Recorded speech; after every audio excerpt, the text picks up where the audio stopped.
So I'm old enough to remember when around 2006 or 2007, social media became ubiquitous and everybody from preteens to their grandmas were getting Facebook accounts. And at the time, I remember seeing this as a very good thing. Like everybody else, I was reconnecting with people I hadn't seen in years. And I also saw how social media was holding governments and other very powerful institutions to account, literally fueling movements like the Arab Spring. 15 years later, though, and I'm much less optimistic about social media. In fact, I'm tempted to see it as a net negative, as a technology which, on the whole, has done more harm than good. Now, I am well aware of the irony, and some would say the hypocrisy, of saying this on what essentially amounts to a social media platform. But notice that I'm not saying that social media is an evil that we ought to cut from our lives entirely. Rather, I see it as a neutral thing. It's something like food, for example, or entertainment. It's something whose use we don't need to cut out, but perhaps control and discipline and curtail. For this reason, I think it would be wise to abstain from social media for a period of time as a kind of personal experiment. Actually, given the fact that Lent is coming up around the corner, what better time to start than now? Why not try giving up social media for a 40-day period from Ash Wednesday to Easter Sunday? Now, why give up social media for Lent? What harm might you be avoiding? And what would be the benefits? Let's get into that right now. First of all, I think social media is spiritually harmful because it feeds into this innate desire that we have to be seen and noticed and praised and complimented. This tendency, of course, isn't new. Jesus was well aware of people's desire to draw attention to themselves. In fact, he pointed out that this desire was even affecting people's religious observances, whether that be prayer or fasting or charitable giving. For example, in Jesus' day, some people, when they made large donations to the poor, would literally sound the trumpet, drawing everyone's attention to their enormous contribution. Others, when they fasted, would go out of their way to look haggard and disheveled, as if they wanted to show everybody just how austere their religious devotions were. Now, 2,000 years have passed. I think human beings are mostly the same. We still want to advertise our piety to everybody else, but not just our piety. We want people to see how generous we are.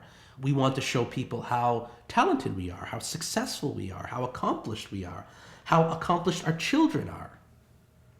Now, what has changed, though, over the course of the past 2,000 years is this.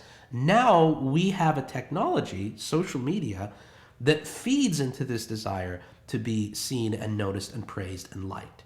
In fact, social media is perfectly designed for this. Some would argue that it was designed for this. It makes us the star of our own never-ending reality television show. And of course, there's a kind of addictive quality to this, isn't there? You know, we post a picture of ourselves on social media and you get that small hit of validation every time somebody leaves a like or a heart or a positive comment. And when we don't receive that validation that we feel we deserve, maybe there's this emotional crash involved in it. So maybe this is good enough reason alone to give up social media this Lent.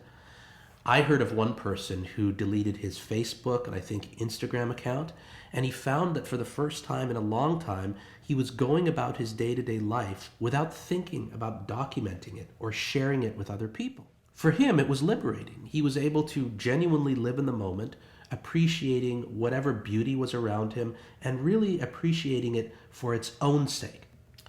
Secondly, social media feeds into our natural tendency to covet.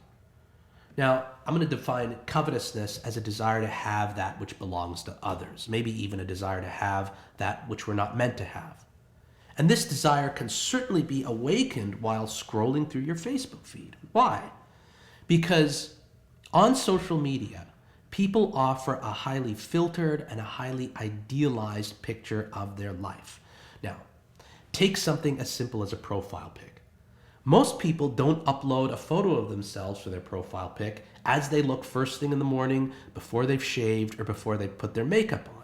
No, they take a photo of themselves in the perfect light, at the perfect angle, and then on top of that, they might add filters, and the end result, again, is this ideal picture.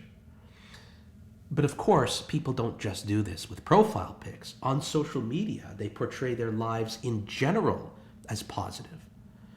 So consequently, when we peek into other people's lives using the window that is social media, we might feel a sense of despair. And we might ask ourselves, why can't I be that successful in my life? Why can't my career be this fulfilling? Why can't I look that good? Why can't my son get into Stanford or Harvard or something like that? And I believe that the term they use for it now, I don't know if it's a sociological term, a psychological term, but it's compare and despair. But the Bible just refers to it plainly as coveting your neighbor's possessions, or perhaps even coveting your neighbor's life in general. And obviously, this is going to make us miserable. In fact, there has been a distressing rise in depression among the generation that grew up with the smartphone. And some say that it's at least in part due to this compare and despair phenomenon. But turn off social media. Spend more time in face-to-face interactions with people. And you'll quickly realize nobody's life is perfect. Everybody struggles with something. And in knowing that, you will then be in a better position to help them out. And also, you'll begin to appreciate your life more, despite all the struggles that you may have. Finally, social media fuels rage. It feeds into a very unhealthy, righteous indignation. I think it's safe to say now that if one shares a highly polemical article on Facebook or Twitter, one that stirs up a lot of heated argument, then that article is going to proliferate broadly and quickly across the platform.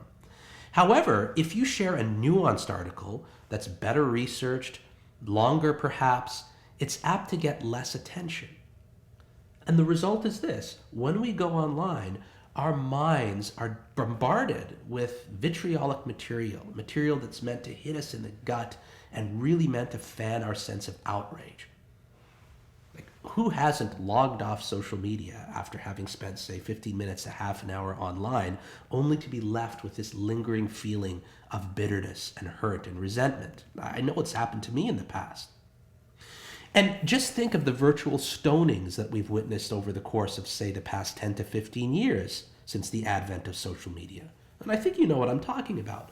Somebody, say, for example, makes a tasteless joke, or they share an unpopular opinion about something, and all of a sudden they're harassed online by thousands of strangers, sometimes even millions of strangers. Some have had their families threatened, their businesses attacked, some have lost their jobs. And I think it's safe to say that in many cases, this outrage, this anger, isn't just confined to words on a screen, but at times it manifests itself in real violence. So with that in mind, it might be helpful, once again, to take a break this Lenten season from social media. And as you take that break from social media, you might notice, hey, I'm a lot less angry, and I'm much more willing to hear opinions that differ from my own. Now, there could be many other benefits that come from your 40-day fast from social media. Maybe your productivity doubles. Maybe you find yourself spending more time with your family and your friends. Maybe your depression lifts. I don't know. Now, if your life has improved that much over 40 days, why not delete social media from your life entirely?